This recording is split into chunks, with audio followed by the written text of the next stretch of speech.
After the Wu-Tang Clan would become one of the most important collectives of all time in the world of hip-hop, thanks to their genre-bending album 36 Chambers.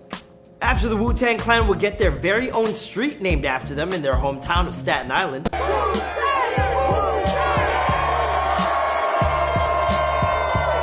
After the Wu-Tang Clan would have over 730,000 followers on Twitter, nearly 2 million followers on Instagram, and 1 million subscribers on YouTube at the time of this recording. In 1993, 9 Men would change the face of hip-hop forever. As avid martial arts fans, these musical revolutionaries would call themselves the Wu-Tang Clan, in honor of the 1983 movie Shaolin and the Wu-Tang. Their music was raw, grimy, laced with kung fu references, and featured tongue-in-cheek lyrics over top of distorted soul samples. Quite frankly, it was like nothing else we'd ever heard before, and to this day, their music remains unquestionably singular, with their debut album, Enter the Wu-Tang, 36 Chambers, going on to be considered one of the greatest hip-hop albums of all time.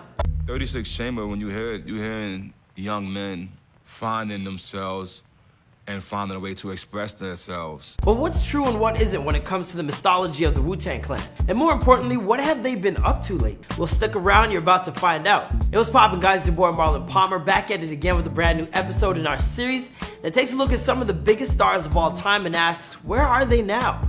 Today we're shining our spotlight on one of the biggest hip-hop collectives ever, the Wu-Tang Clan. This group has stuck together through thick and thin since their debut in the early 90s, and today I'm going to fill you in on their story while bringing you up to date with what they've been up to lately. Be sure to follow me on Instagram at ThatDudeMcFly. Let me know what you think, and let's get into the story.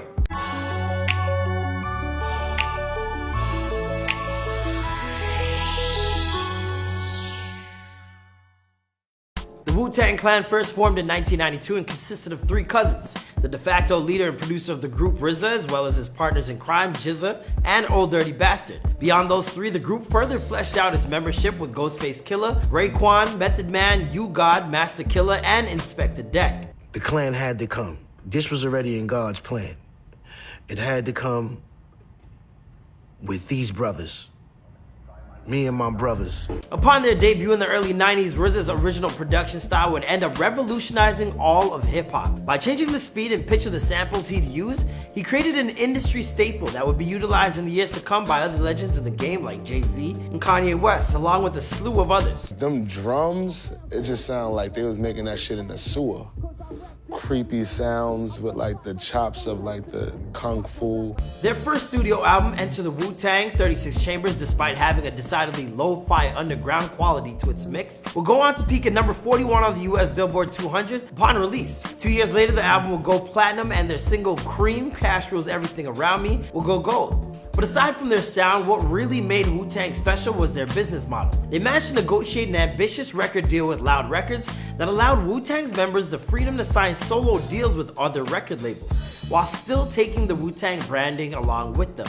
What that basically amounted to is that these 9 talented MCs were able to branch out and further the Wu-Tang brand, each on their own. Take for instance Method Man, who would go on to become the first breakthrough member of the group and a gigantic star for Def Jam. And now to see him on TV it's crazy to me. By working in this way, Wu-Tang was able to grow their affiliation out to include as many as 300 of what they called Wu-Tang Killer Bees. By fleshing out their ranks with affiliates in this way, the clan became omnipresent, able to appear pretty much everywhere, building an enormous body of work with an exposure level that few other artists could rival. How their whole thing was based on that Voltron idea. There's nothing that's gonna be stronger than the all.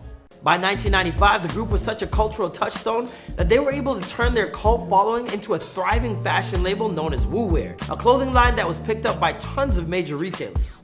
Their stylized golden W became one of the most recognizable logos in all of music, with their branding appearing not only on clothing, but permeating other areas of pop culture like skateboarders, video games, and even action figures. And I don't know about y'all, but growing up in Scarborough in the 90s, you couldn't pass a stairwell or an apartment building that didn't have a Wu-Tang symbol written or like just graffitied on it.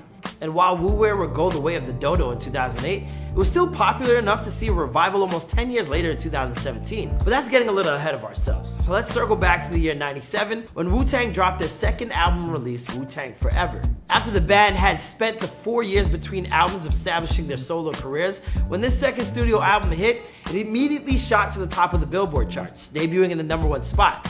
That year also saw the first appearance of the man who would become the group's unofficial 10th member, Capadonna, on the single Triumph.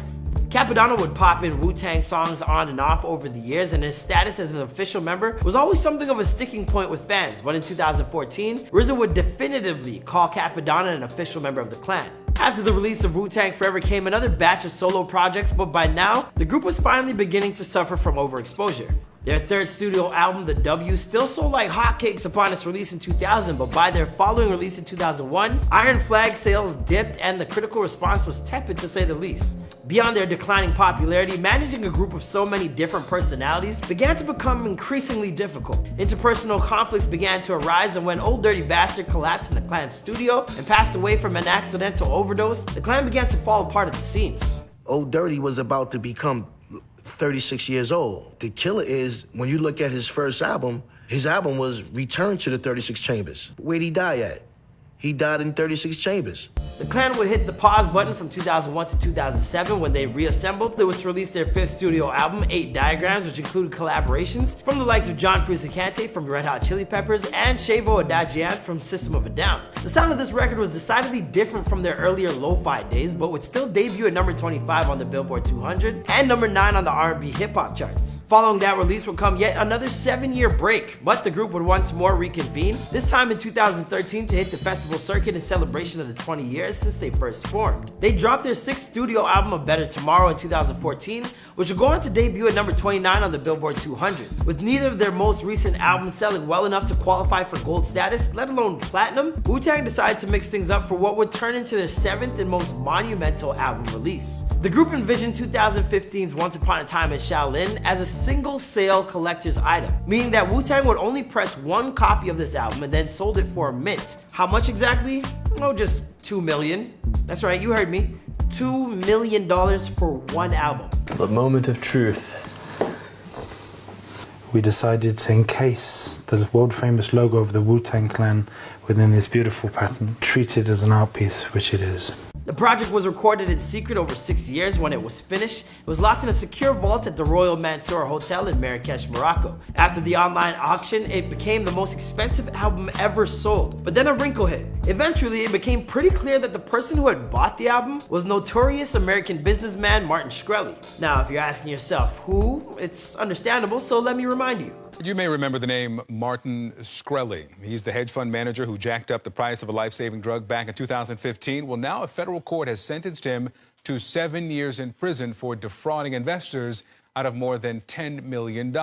Yeah, him. The guy referred to by the media as Farmer Bro after he bought up the manufacturing license of the life-saving drug Daraprim and upped the price from $13 a pill to just, a little under $1,000, no big deal. Upon discovering who it was that brought their album, the Wu-Tang Clan voiced their discontent with what had happened. I did have a conversation with the gentleman, right? I said, listen, yo, if I was you, I would take this chance to do philanthropy and I would give this away to the public. They ended up donating a lot of the money they were paid by Martin to different charities. RZA even tried to buy the album back, but the album was eventually seized by the federal court, who froze Martin's assets upon his conviction of fraud in 2018. Oh God, that bitch karma. Ain't she good? Then in 2019, the Wu-Tang Clan received a humongous honor when their hometown Staten Island renamed a street corner Wu-Tang Clan District. They've also had not one, but 2 different documentaries released about their story over the past couple of years. Wu-Tang Clan of Mics and Men and Wu-Tang An American Saga, which was executive produced by RZA himself. These days, the Wu-Tang Clan is still touring together fairly often, at least they were, prior to us all being locked inside our houses. And in September of 2020, they announced that they would be publishing a brand new book that looks back at their remarkable careers. Much like their most recent studio album, this baby is going to be a 4-printing collector's item that only a handful of people in the entire world will ever be able to own. Let's just hope that they vet the buyer this time before they sell it. We don't want a repeat of last time.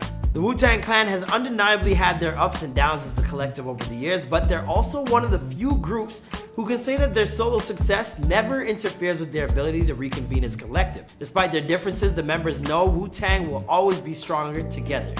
As for the rest of their story, well, I think we'll end this video right here. After all, this is Where Are They Now? And you're all caught up with the recent history of the Wu-Tang Clan. What did you guys think of their story?